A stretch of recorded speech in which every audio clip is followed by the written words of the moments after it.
గుంటూరు జిల్లా మంగళగిరిలో కృష్ణుడి విగ్రహం తొలగింపు వివాదం తీవ్ర ఉద్రిక్తతకు దారితీసింది. ఆంధ్రప్రదేశ్ హైకోర్టు ఆదేశాల మేరకు ప్రభుత్వ స్థలంలో ఉన్న ఈ విగ్రహాన్ని తొలగించేందుకు అధికారులు ప్రయత్నించగా యాదవ సంఘం నాయకులు మరియు స్థానికులు పెద్ద సంఖ్యలో అడ్డుకున్నారు. మంగళగిరి యాదవ్ పాలెంలో కృష్ణుడి విగ్రహం ఏర్పాటు చేసిన స్థలంపై కోర్టుకు వెళ్లడంతో హైకోర్టు విగ్రహాన్ని తొలగించాలని ఆదేశాలు జారీ చేసింది. ఈ నేపథ్యంలో మున్సిపల్ సిబ్బంది విగ్రహం తొలగింపు ప్రక్రియను ప్రారంభించేందుకు అక్కడికి చేరుకున్నారు. అయితే ఈ విషయం తెలుసుకున్న యాదవ సంఘం నేతలు మరియు స్థానిక ప్రజలు భారీ సంఖ్యలో సంఘటనా స్థలానికి చేరుకున్నారు. విగ్రహం తొలగింపును వ్యతిరేకిస్తూ నిరసన వ్యక్తం చేయడంతో పరిస్థితి ఒక్కసారిగా ఉద్రిక్తంగా మారింది. విగ్రహాన్ని తొలగిస్తే దానిని మరో చోట ప్రతిష్ఠించేందుకు కొంత సమయం ఇవ్వాలని యాదవ సంఘం నాయకులు అధికారులను కోరారు. యాదవ సంఘం నేతల అభ్యర్థన మేరకు అధికారులు వారితో చర్చలు జరిపారు. విగ్రహాన్ని ఇతర ప్రాంతాలకు తరలించేందుకు కొంత సమయం ఇవ్వాలని నేతలు కోరగా దీనికి అధికారులు అంగీకరించినట్లు సమాచారం.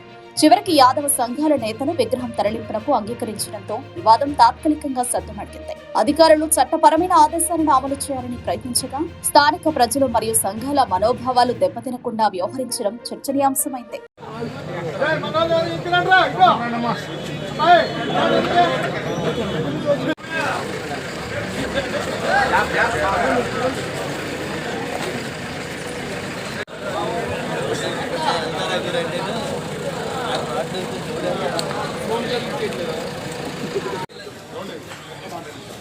దిమ్మె 4 మూలలో పప్పు అంటుకోవడానికి వీల్లేదు.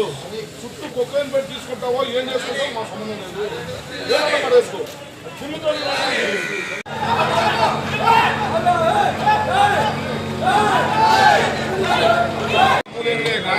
పట్టబోనా రైతుకోవాటికి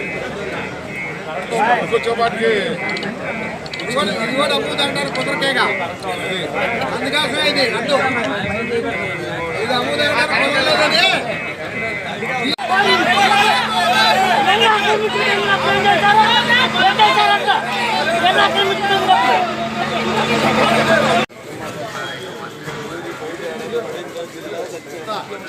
అన్నా